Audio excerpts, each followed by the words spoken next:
Here's an example of using centripetal force ideas to set a speed limit on a highway that has a ramp. Here are the main ideas.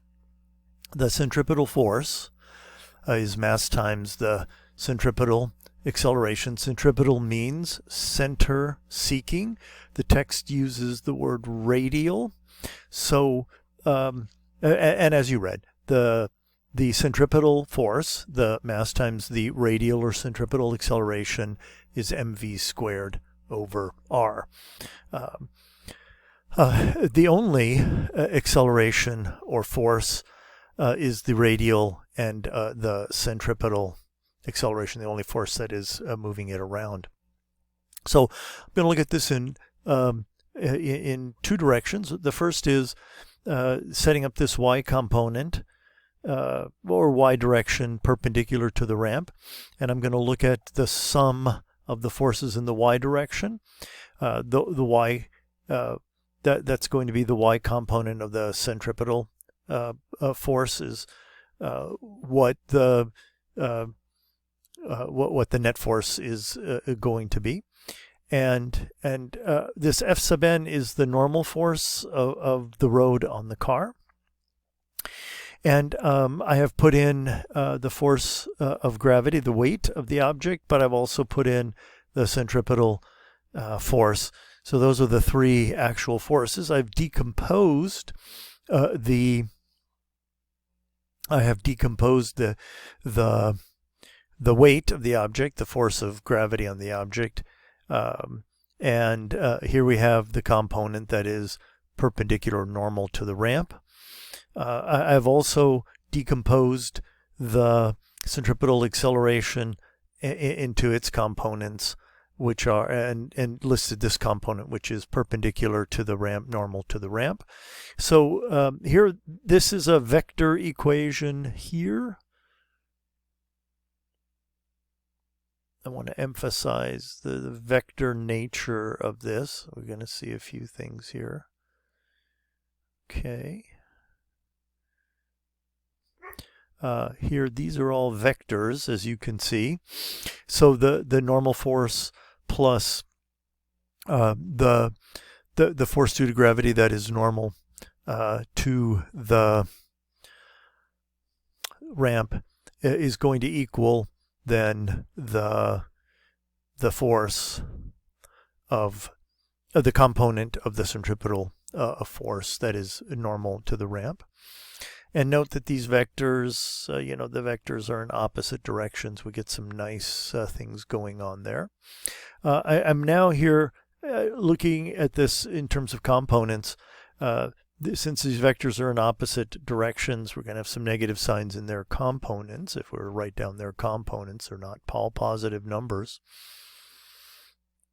And in fact, then subtracting across here will give us this statement about this normal force of the ramp on the car. So I want to look at it in another way now, and I want to look at the normal force, and I've decomposed it into two components, one that is centripetal, center seeking, and the other that is orthogonal to that. And so what I have here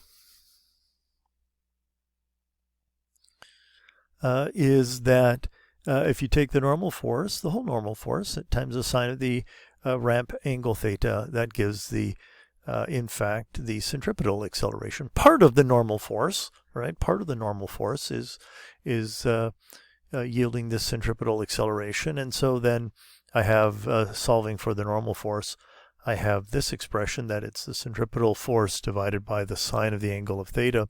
And note now, I have two ways of representing the normal force. So I'm going to put this all together.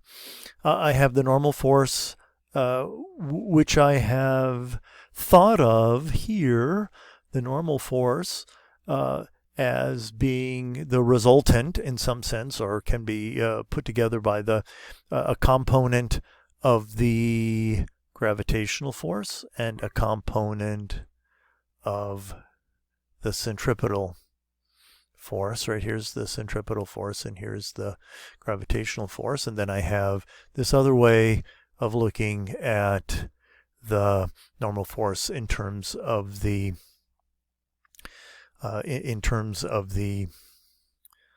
centripetal acceleration alone.